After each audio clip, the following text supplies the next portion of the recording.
वकार साहब, अब आप मुझे समझाइए कि विरोध किसके खिलाफ किया जा रहा है। मामला सुप्रीम कोर्ट में है, सरकार कुछ कर नहीं सकती है, अंतरिम फैसला आया है, फाइनल वर्डिक्ट अभी आना बाकी है, फिर सड़कों पर उतरकर ये किसका विरोध आप लोग करना चाह रहे हैं?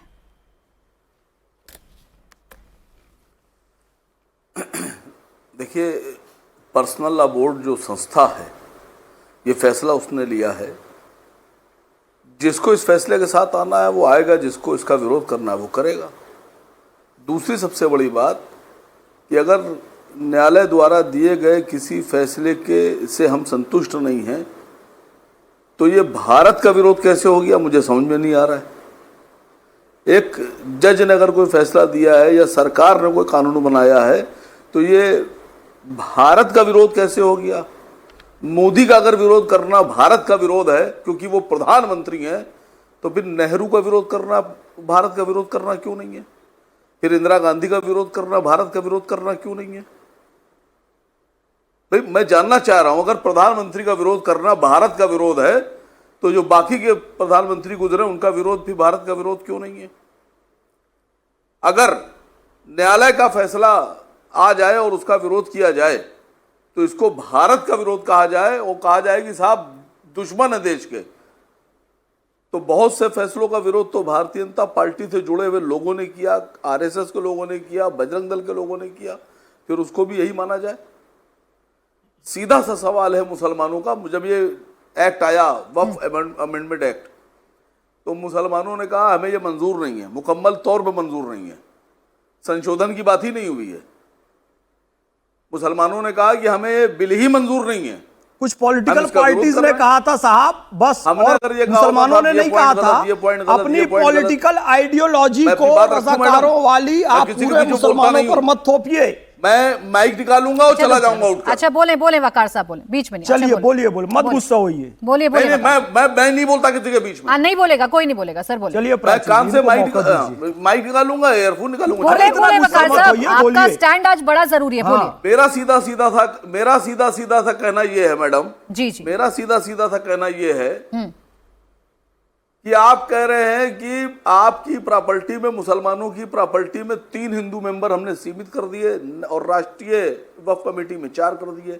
क्यों कर दिए भाई? आपके किसी न्यास में मुसलमान हैं, किसी मंदिर के ट्रस्ट में मुसलमान हैं, किसी गुरुद्वारे में मुसलमान हैं, किसी जैन मंदिर में मुसलमान हैं, किसी क्रिश्चियन कमेटी में मुसलमान हैं, तो आप हमारे में क्यों आएंगे? मुझे सिर्फ एक बात बताइए आसिम वकार नहीं करेंगे आपका, हमें चाहिए ही नहीं है। आसिम वकार ना हमें आपके न्यास में रहना है। आसिम वकार जी, मैं पहले एक बार क्लियर कर दूं, ना हमें आपके लोगों का विरोध देश के विरोध है, ये यहाँ किसी ने नहीं कहा। मैं एक बात सुनिए आसिम वकार साहब, मैंने बहुत सीधा सवाल आपसे पूछा था कि विरोध आप किसका करना चाह रहे हैं? कितने मामला तो सुप्रीम कोर्ट में है ना, मामला सुप्रीम कोर्ट में है, अभी अंतरिम फैसला आया है, अभी और सुनवाई होनी है, आपने अपना पक्ष रखना है। और इस देश में आसिम वकार साहब क्या सही है क्या गलत है, ये कौन तय करेगा? देश का संविधान तय करेगा। संसद से कानून आया, आपने नहीं माना, आप सुप्रीम कोर्ट गए।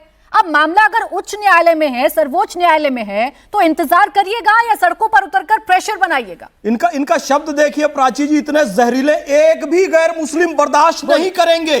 दरगाहों में सारे गैर मुस्लिम आते रहे, डोनेशन देते रहे, वो बर्दाश्त कर लेंगे, लेकिन वक्फ में बर्दाश्त नहीं करेंगे। वकार साहब बोले।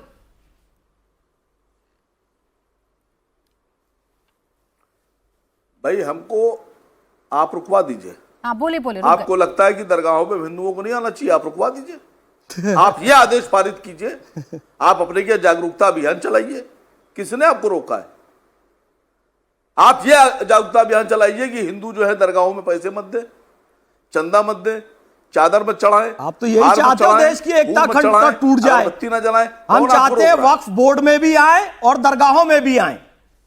यदि दरगाहों में आते हैं, कुछ नहीं चाहते, आप आरएसएस के एजेंट हैं भाई, तो उनको आप बेवजह में बातें कर रहे हैं चाहते।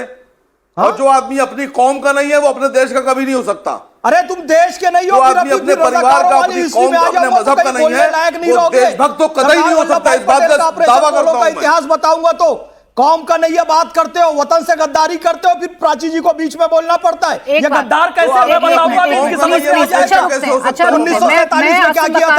एक सेकंड मोहम्मद फैज साहब, देखिए कोई किसी पर पर्सनल टिप्पणी शो में नहीं करेगा। मैं यहाँ पर जफर इस्लाम साहब बैठे हैं, पार्टी बीजेपी से हैं, सरकार की बात वो रखेंगे। बस मुझे आसिम वकार साहब, मैं आप ही के पास बार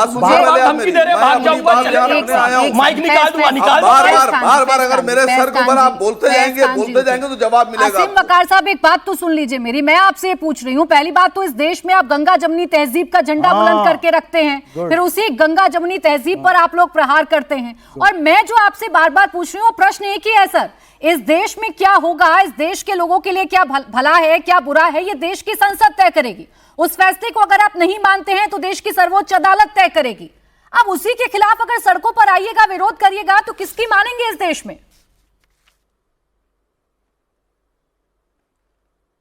नहीं, आपका मतलब यह है कि सारे फैसले हमारे खिलाफ आप देती रहिए और हम आपकी बात मानते रहें।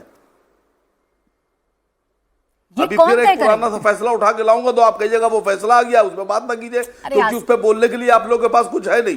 कौन सा फैसला आसिम वकार साहब? अभी बाबरी मस्जिद का फैसला आया, आप सब तो आसिम वकार साहब आप ये कह रहे हैं कि सुप्रीम कोर्ट ने वो फैसला गलत दिया। अगर इतना ही सुनिए, अच्छा चलिए इसी पर बात करती हूँ, आपकी बड़ी शिकायत रहती है, इसी पर बात करती हूँ। आसिम वकार साहब मुझसे कह रहे हैं कि वो जो फैसला आया था सुप्रीम कोर्ट का वो गलत है।